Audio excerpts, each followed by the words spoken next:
오늘 이 귀한 나눔의 자리에 함께 해주셔서 진심으로 감사합니다. 우리 삶에 지혜와 은혜를 더하는 이 시간이 여러분 각자에게 깊은 울림을 주기를 소망합니다. 잠시 후 시작될 이야기에 귀 기울여 주시기 전에 만약 이 말씀이 여러분의 마음에 와닿는다면 이 작은 빛을 주변에 나누어 주시는 것은 어떨까요? 이 채널을 구독하고 알림을 설정하는 것은 그 빛을 계속해서 함께 밝혀나가겠다는 따뜻한 약속과도 같습니다. 이 은혜를 나누는 모든 분들께 하나님의 크신 축복이 함께하기를 기도합니다. 오늘은 유혹이라는 주제에 대해 이야기 나누는 두 번째 시간입니다. 우리 모두는 각기 다른 모양의 유혹과 매일 마주하며 살아갑니다. 그래서 우리는 이 시리즈의 제목을 피할 길이라고 정했습니다. 다음 시간에는 우리가 유혹을 이겨낼 힘을 주시는 성령님의 역할에 대해 더 깊이 이야기 나눌 것입니다.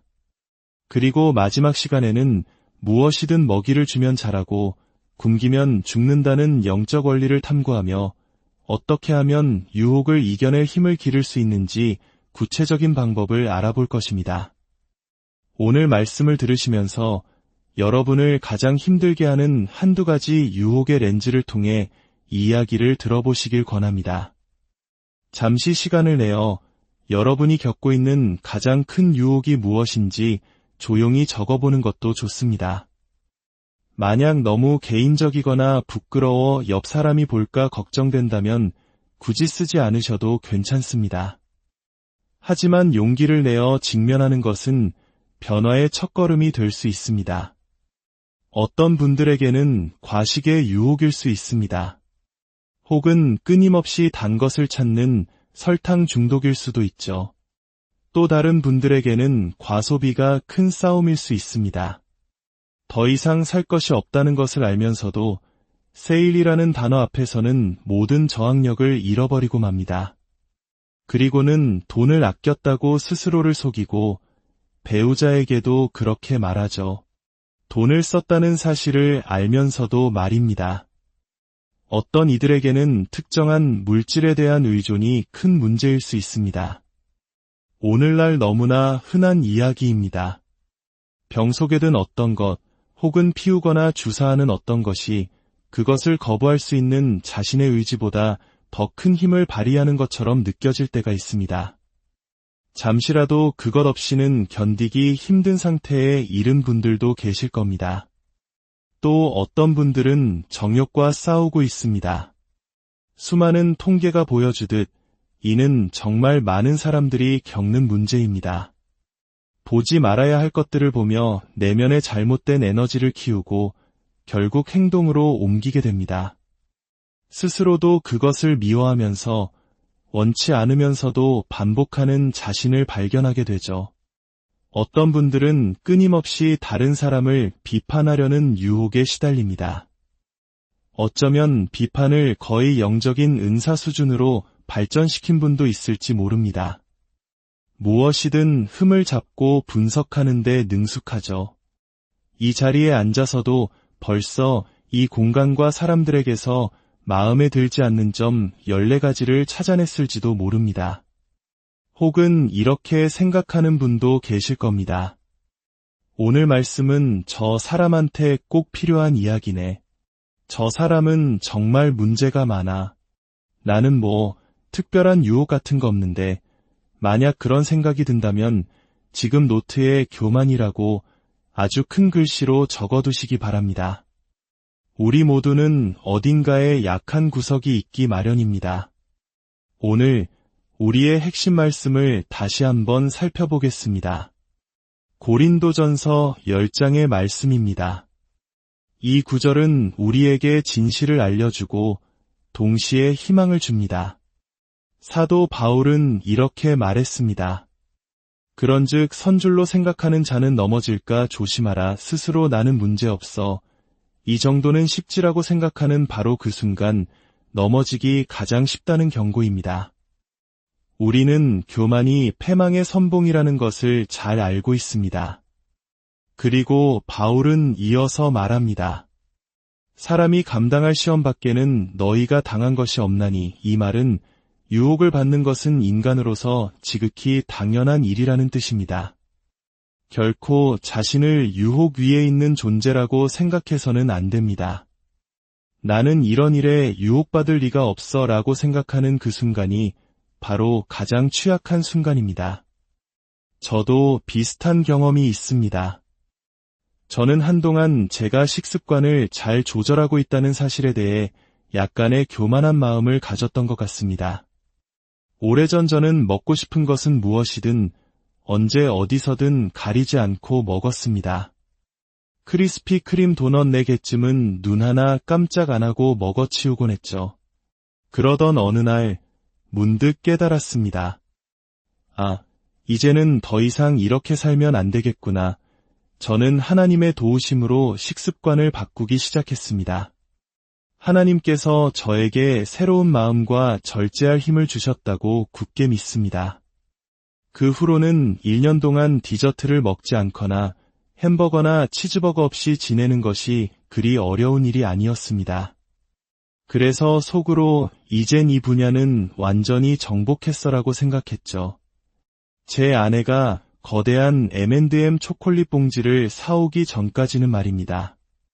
그 M&M 봉지가 얼마나 컸냐면 양손에 하나씩 들고 팔 운동을 할 수 있을 정도였습니다.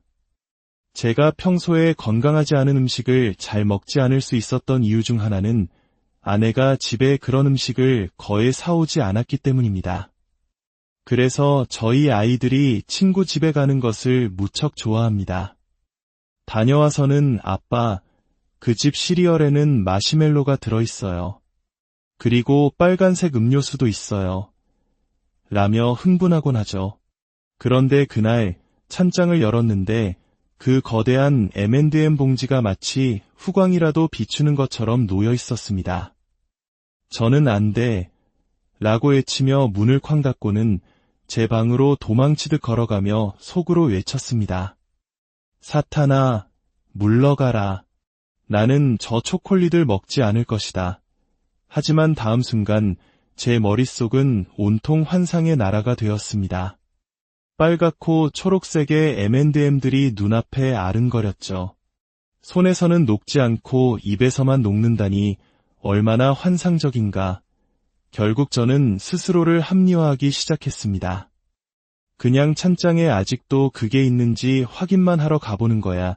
마치 그것들이 마법처럼 사라졌을지도 모른다는 어리석은 생각이었죠. 찬장 앞에 서서 그것을 바라보며 또 다른 생각이 떠올랐습니다. 나는 언제나 섬기는 삶의 본보기가 되고 싶었어. 이 봉지는 아직 뜯겨있지도 않으니 내가 미리 뜯어서 가족들이 편하게 먹을 수 있도록 도와주는 거야. 그래서 봉지를 뜯었습니다. 그러자 다음 생각은 이것이었습니다. 손가락으로 초콜릿을 한번 휘저어 보기만 하는 거야. 내 손가락 사이로 떨어지는 것을 보기만 할 거야.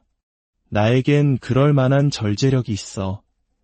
20분 후 아내는 옷장 속에 숨어있는 저를 발견했습니다. 저는 이미 봉지의 60%를 먹어치운 후였습니다. 저를 판단하지 말아주세요. 저는 지금 솔직하게 고백하고 있는 중입니다. 만약 아내가 저를 막지 않았다면 저는 아마 봉지 전체를 다 먹어버렸을 겁니다. 선줄로 생각하는 바로 그 순간이 죄에 넘어지기 가장 쉬운 순간입니다. 오늘 이런 이야기는 나에게 필요 없어 라고 생각하는 분이 계시다면 바로 당신에게 가장 필요한 이야기일 수 있습니다. 많은 사람들이 유혹을 받는다는 사실만으로도 엄청난 죄책감을 느낍니다. 또 유혹을 받다니 나는 정말 실패한 신자야. 하지만 기억하십시오. 인간이기에 유혹을 받는 것입니다. 그리스도를 믿는다는 것은 유혹이 사라진다는 의미가 아닙니다. 그것은 이미 우리 안에 존재하는 유혹에 맞서 전쟁을 선포하는 것을 의미합니다. 그리고 좋은 소식은 우리는 이 싸움을 결코 혼자 하지 않는다는 것입니다. 바울은 13절에서 이렇게 말합니다. 오직 하나님은 미쁘사 너희가 감당하지 못할 시험당함을 허락하지 아니하시고 시험당할 즈음에 또한 피할 길을 내사 너희로 능히 감당하게 하시느니라. 하나님은 신실하십니다. 우리가 믿음이 없을 때조차도 우리 하나님은 신실하십니다. 그분은 우리가 감당할 수 없는 유혹을 결코 허락하지 않으십니다. 그리고 우리가 유혹을 받을 때마다 하나님은 무엇을 예비해 두신다고 하셨습니까? 바로 피할 길입니다. 여러분 중 많은 분들이 오늘 이 자리에 있는 이유는 바로 이것 때문일 것입니다. 저항할 수 있는 힘보다 더 크게 느껴지는 무언가에 사로잡혀 있기 때문입니다. 하지만 오늘 하나님께서는 여러분에게 희망과 믿음을 주실 것입니다. 유혹을 받을 때마다 우리 하나님은 언제나 피할 길을 마련해 주신다는 사실을 말입니다. 그렇다면 우리는 어떻게 유혹에 저항해야 할까요? 저항하는 방법을 이해하기 위해 먼저 유혹의 과정을 살펴볼 필요가 있습니다. 어떤 글에서 읽었는데 사람이 잘못된 행동을 하기 전에는 항상 5단계의 과정이 나타난다고 합니다. 이 과정은 며칠, 몇 주, 몇 달, 혹은 몇 년에 걸쳐 일어날 수도 있고 단 몇 초 만에 모든 단계가 지나갈 수도 있습니다. 죄로 이끄는 단계는 다음과 같습니다. 첫째, 생각입니다. 모든 것은 하나의 생각에서 시작됩니다. 둘째, 상상입니다. 그 생각이 구체적인 그림으로 발전합니다. 셋째, 합리화입니다. 그 행동을 정당화할 이유를 찾기 시작합니다. 넷째, 선택입니다. 행동하기로 결정합니다. 다섯째, 죄입니다. 결국 행동으로 옮깁니다. 생각, 상상, 합리화, 선택, 그리고 죄. M&M 초콜릿을 예로 들어볼까요? 생각, M&M 초콜릿이 먹고 싶다. 상상, 입안에서 바삭하게 씹히는 초콜릿의 달콤함을 상상한다. 합리화, 요즘 단 것도 거의 안 먹었고 오늘 정말 힘들었으니까 이 정도는 괜찮아. M&M 몇 개 먹는다고 큰일 나겠어. 선택, 봉지에 손을 넣어보기로 결심한다.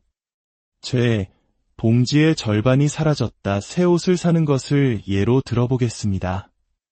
옷을 사는 것 자체가 죄는 아니지만 이미 입지 않은 옷이 18벌이나 있고 빚까지 있으며 더 이상 사지 않겠다고 약속한 상황이라면 죄가 될 수 있습니다. 생각, 왠지 마음이 공허하고 외로워. 새 옷을 사면 기분이 좋아질 것 같아. 상상, 이 옷을 입고 인스타그램에 사진을 올리는 모습을 상상한다. 아, 너무 예뻐요. 라는 댓글과 하트 이모티콘이 달릴 거야. 합리화, 지난 수요일 이후로는 아무것도 안 샀잖아. 선택, 인터넷 쇼핑몰에 들어가서 세일하는 상품이 있는지 찾아본다. 죄, 마침 25% 할인 쿠폰이 있네. 오, 할렐루야. 하나님이 나를 위해 예비하신 은혜야. 라며 결제 버튼을 누릅니다. 모든 것은 어디서 시작됩니까? 항상 생각에서 시작됩니다. 유혹의 첫 순간에 일어나는 일들이 우리가 상상하는 것보다 훨씬 더 중요하다는 것을 깨달아야 합니다. 그래서 우리는 유혹을 받을 것이라는 사실을 미리 알고 유혹에 어떻게 저항할 것인지 미리 결정해야 합니다. 하나님의 마음을 아프게 하고 우리 자신과 다른 사람들에게 파괴적인 결과를 가져오는 죄에 빠지지 않기 위해서 말입니다. 야고보서 4장 7절은 우리에게 2가지를 가르쳐줍니다. 첫째, 우리는 하나님께 복종함으로써 싸워야 합니다. 야고보는 말합니다. 그런즉 너희는 하나님께 복종할지어다. 마귀를 대적하라. 그리하면 너희를 피하리라. 저는 항상 마귀를 대적하는 것이 첫 번째 순서라고 생각했습니다. 싸워야 해. 맞서야 해. 하지만 야고보는 아니라고 말합니다. 유혹과 싸우기 전에 먼저 해야 할 일은 하나님께 복종하는 것입니다. 왜일까요?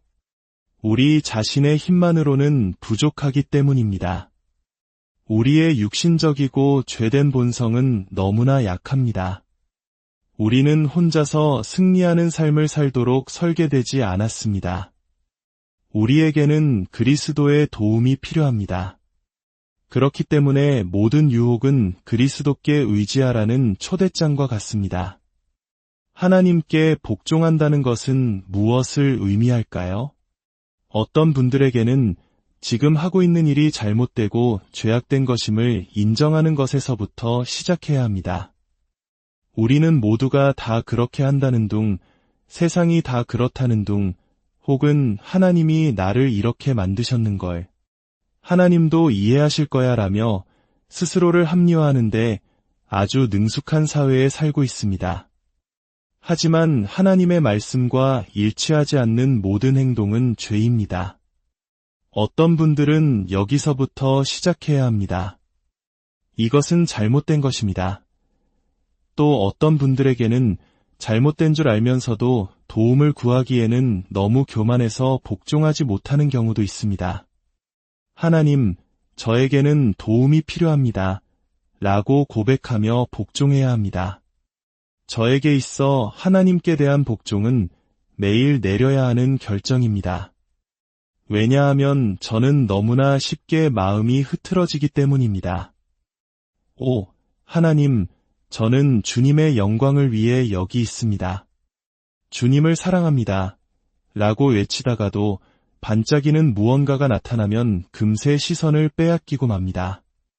그래서 저는 매일 아침 예외 없이 하나님께 복종하기로 결단합니다. 아침에 일어나면 가장 먼저 화장실에 갑니다. 하나님이 저를 그렇게 만드셨고 이해하실 겁니다.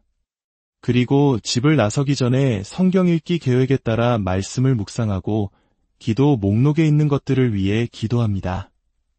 그리고 매일 드리는 개인적인 기도가 있습니다. 바로 복종의 기도입니다. 하나님, 오늘 저의 온 존재를 주님께 드립니다. 저의 생각을 주님께 드립니다. 그리스도의 마음을 주셔서 탁월하고 순결하며 칭찬할 만한 것들만 생각하게 하소서. 주님의 진리와 일치하는 것들만 생각할 힘을 주소서. 저의 귀를 주님께 드립니다. 주님의 진리와 일치하는 것만 제 영혼에 들어오게 하시고 거짓을 분별하는 지혜를 주소서. 저의 눈을 주님께 드립니다. 순결한 것들만 보게 하소서. 저의 입을 주님께 드립니다. 제 말이 주님을 기쁘시게 하고 다른 사람을 세우는데 사용되게 하소서. 저의 마음을 주님께 드립니다. 제 마음은 만물보다 거짓되고 심히 부패하였음을 인정하오니 순결한 마음을 주시고 제 모든 동기가 오직 주님을 섬기고 주님께 영광을 돌리기 위함이게 하소서. 저의 손을 주님께 드립니다. 사람들을 세우고 주님의 교회를 세우며 주님의 나라를 세우는데 사용되게 하소서. 저의 발을 주님께 드립니다. 주님께서 기뻐하시는 곳으로만 가게 하소서. 하나님, 오늘 제 몸의 모든 부분을 주님께 드립니다.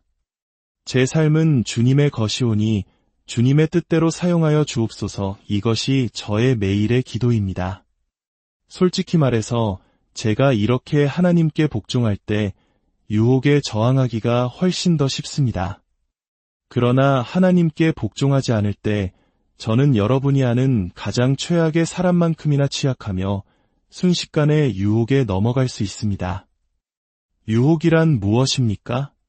하나님의 말씀에 순종하는 대가로 만족을 약속하는 모든 것입니다.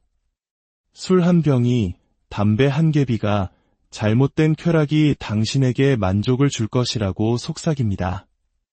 당신 앞에는 선택지가 있습니다. 이 세상이 주는 거짓된 만족에 의지할 것인가, 아니면 참된 만족과 기쁨을 주시는 유일한 분, 하나님께 의지할 것인가.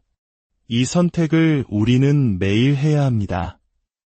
유혹과 싸우는 두 번째 방법은 마귀를 대적하는 것입니다. 어쩔 수 없었어. 저항할 수가 없었어. 라는 말을 들어보신 적 있습니까? 하지만 기억하십시오. 그리스도 안에서 당신은 저항할 수 있습니다. 야고보는 말합니다. 마귀를 대적하라. 그리하면 너희를 피하리라. 몇 년 전 저희 집 근처에서 멧돼지를 본 적이 있습니다. 어두운 저녁, 차고 뒤편에서 부스럭거리는 소리에 나갔다가 거대한 멧돼지와 마주쳤습니다. 불과 5m 정도 떨어진 거리에서 그 녀석이 저를 노려보고 있었습니다. 등골이 오싹했죠. 돌아서서 도망치면 뒤에서 공격당할 거야. 나무 위로 올라가도 쫓아올지 몰라. 그 순간 저는 겁을 잔뜩 집어먹었지만 허세를 부리기로 결심했습니다. 제 덩치가 멧돼지보다 훨씬 크다는 사실에 의지해서 있는 힘껏 소리를 지르며 이협적인 자세를 취했습니다. 허이! 저리가! 하나님의 은혜로 그 멧돼지는 몸을 돌려 반대편으로 도망쳤습니다. 만약 제가 지금 멧돼지에게 받친 상처를 치료하며 병원에 누워 있었다면 이야기는 할 수 없었을 겁니다. 이것이 바로 우리가 악한 영의 공격을 받을 때 해야 할 일입니다. 우리는 이미 하나님께 복종했기에 우리의 자신감은 우리 자신에게서 나오는 것이 아닙니다. 우리 안에 계신 그리스도께로부터 나옵니다. 사탄이 우는 사자처럼 우리에게 다가올 때 우리는 우리 안에 있는 믿음을 다해 외치는 것입니다. 내 안에 계신 이가 세상에 있는 자보다 크심이라. 우리는 영적 전쟁터에 있다는 사실을 인정해야 합니다. 우리의 싸움은 혈과 육을 상대하는 것이 아니요 이 어둠의 세상 주관자들과 하늘에 있는 악의 영들을 상대함이라. 그러나 우리에게는 세상의 무기가 아닌 견고한 진을 무너뜨리는 하나님의 능력을 가진 신성한 무기들이 있습니다. 우리에게는 기도의 힘이 있습니다. 구원의 투구와 의의 호심경, 악한 자의 모든 불화살을 소멸할 수 있는 믿음의 방패가 있습니다. 하나님의 말씀인 성령의 검이 있습니다. 진리의 허리띠와 평안의 복음이 준비한 신이 있습니다. 그러므로 유혹이 다가올 때 우리는 이렇게 말하는 것입니다. 내가 올 줄 알았다. 그러나 내 안에 계신 이가 세상에 있는 너보다 크다. 그리고 우리는 맞서 싸우는 것입니다. 여기서 아주 강력한 전략 하나를 더 알려드리겠습니다. 유혹에 저항하는 가장 좋은 방법 중 하나는 가능할 때마다 그 유혹을 제거하는 것입니다. 잠언 4장에서 솔로몬은 아들에게 이렇게 조언합니다. 그 모습이 마치 잔소리하는 아버지 같아서 웃음이 나옵니다. 사악한 자의 길에 들어가지 말며 악인의 길로 다니지 말지어다. 그의 길을 피하고 지나가지 말며 돌이켜 떠나갈지어다. 길에 발조차 들여놓지 말라는 것입니다. 멀리하라는 것이죠. 마치 아들이 못 알아들을까봐 여러 번 반복해서 말하는 것 같습니다. 얘야, 아빠 말 잘 들어라. 그 길을 피해라. 그 길로 다니지 마라. 돌아서서 다른 길로 가라. 아직도 못 알아들었니? 악으로 이끄는 그 길은 쳐다보지도 마라. 피하고 가지 말고 돌아서서 떠나가라. 유혹에 저항하는 가장 좋은 방법 중 하나는 그것을 피하고 제거하는 것입니다. 솔직히 고백하자면 저는 남자로서 시각적으로 유혹에 취약할 수 있다는 것을 압니다. 그래서 저는 앞으로 겪을 수 있는 유혹들을 미리 제거하기로 결정했습니다. 예를 들어 10여 년 전 컴퓨터를 처음 사용하기 시작했을 때 제 컴퓨터에 특별한 소프트웨어를 설치했습니다. 제가 하는 모든 클릭 기록이 저를 해고할 권한을 가진 두 사람에게 상세히 전송되는 프로그램입니다. 놀랍게도 저는 컴퓨터로 나쁜 것을 보고 싶은 유혹을 단 한 번도 느껴본 적이 없습니다. 우리가 매일 들고 다니는 이 스마트폰은 어떻습니까? 어떤 사람은 이것을 주머니 속의 포르노라고 부르기도 합니다. 이 작은 기기로 우리는 보고 싶은 모든 것 또는 결코 보아서는 안 될 모든 것을 볼 수 있습니다. 그래서 저는 언젠가 제가 취약해질 수 있다는 것을 알고 그 가능성을 미리 제거하기로 했습니다. 제 스마트폰은 여러분의 것과 기능이 다릅니다. 저는 앱을 마음대로 다운로드할 수 없고 필터링되지 않은 인터넷 브라우저도 없으며 특정 소셜미디어는 아예 사용하지 않습니다. 어떤 분들은 이렇게 물을 수도 있겠죠. 목사님이 그렇게나 약하세요. 하지만 다른 분들은 이렇게 생각할 겁니다. 우리 목사님은 정말 지혜로우시구나. 저는 제 아내를 사랑하고 저의 소명을 사랑합니다. 잃을 것이 너무나 많습니다. 언젠가 제가 약해질 수 있다는 것을 알기에 스스로에게 이렇게 묻습니다. 오늘 내가 제거할 힘이 있는 유혹을 왜 굳이 미래에 가서 저항하려고 애써야 하는가? 이 원리를 여러분의 삶에 적용해 보십시오. 만약 당신이 감자칩을 한번 먹기 시작하면 9봉지를 먹어치우는 사람이라면 마트에 갔을 때 감자칩 코너는 건너뛰고 곧장 화장지 코너로 가십시오. 화장지 코너에서는 아무런 문제도 생기지 않을 겁니다. 만약 알코올 문제가 있다면 술집에 가지 마십시오. 주유소에 가더라도 밖에서 결제하고 술이 진열된 안으로 들어가지 마십시오. 마약을 끊고 있다면 마약을 하는 사람들과 어울리지 마십시오. 미래에 저항해야 할 유혹을 오늘 제거할 힘이 있다면 왜 망설이십니까? 우리는 미리 결정하는 것입니다. 나는 이것으로부터 거리를 둘 것이다.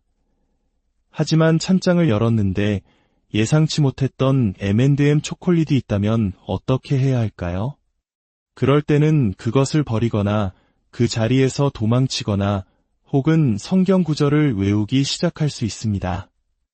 저는 종종 누군가에게 전화해서 제가 지금 취약한 상태라고 말합니다. 죄는 어둠 속에서 가장 잘 자라기 때문에 그것을 빛으로 가져오는 것입니다. 빛 가운데 있을 때 죄는 갑자기 그 힘을 잃어버립니다. 그리고 저는 항상 그 순간에 예수님께로 나아갑니다. 히브리서 2장 18절은 예수님께서 친히 시험을 받아 고난을 당하셨기에 시험받는 우리를 능히 도우실 수 있다고 말씀합니다. 우리의 예수님은 하늘 보좌에서 저런 또 넘어졌군 하고 혀를 차는 분이 아니십니다. 그분은 내가 그가 빠져나올 수 있도록 돕기 위해 여기 있다고 말씀하시는 분입니다.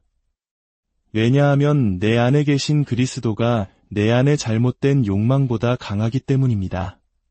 그러므로 우리는 수치심이나 정죄감, 죄책감을 느낄 것이 아니라 희망을 느껴야 합니다. 왜냐하면 우리 하나님은 신실하시고 우리가 감당하지 못할 시험당함을 결코 허락하지 않으시며 유혹을 받을 때마다 언제나 피할 길을 마련해 주시기 때문입니다. 아버지 하나님, 오늘 주님의 임재 안에서 주님의 성령께서 우리에게 힘을 주셔서 주님을 신실하게 섬기고 주님께서 마련하신 피할 길을 택할 수 있도록 도와주시옵소서. 기도하는 마음으로 잠시 자신을 돌아봅시다. 혹시 반복되는 유혹, 당신의 약점, 하나님의 도움이 절실히 필요한 연약함이 있습니까? 살아있는 사람이라면 아마 대부분의 대답은 예일 것입니다. 그렇다면 두 번째 질문입니다. 그 유혹을 제거하거나 최소한 거리를 두기 위해 오늘 당신이 할 수 있는 일이 있습니까? 당신과 그 약점 사이의 거리를 만들기 위해 오늘 실천할 수 있는 무언가가 있습니까? 아버지 하나님, 정직하게 주님의 능력을 구하는 이들을 주님께 올려드립니다. 예수 그리스도께서 자유케 하시는 자는 참으로 자유롭다는 것을 믿습니다. 우리 안에 계신 그리스도가 우리 안의 잘못된 욕망보다 강함을 믿습니다. 하나님, 우리가 매일 주님께 복종하는 자들이 되게 하소서. 우리의 온 삶을 주님께 드리게 하소서. 주님께 복종할 때 유혹에 저항하기가 더 쉬워지고 그렇지 않을 때 더 취약해진다는 것을 알게 하소서. 오늘 우리 각자에게 유혹을 제거하거나 거리를 둘 수 있는 방법을 보여주심에 감사합니다. 우리는 약하지만 또한 지혜롭기를 원합니다. 우리가 제거할 수 있는 것과 굳이 싸우려 하지 않는 지혜를 주소서. 오늘 이미 피할 길을 찾는데 도움이 되는 것을 보여주신 하나님께 감사드립니다. 혹시 이 자리에 하나님이 절실히 필요하다고 느끼는 분이 계십니까? 하나님을 믿지 않는 사람조차도 잘못된 일을 했을 때 죄책감을 느끼는 이유가 무엇일까요?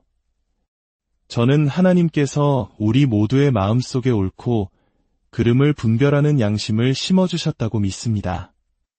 우리 안에 하나님의 사랑이 필요한 빈 공간이 있기 때문입니다. 하나님은 당신이 있는 모습 그대로를 사랑하십니다.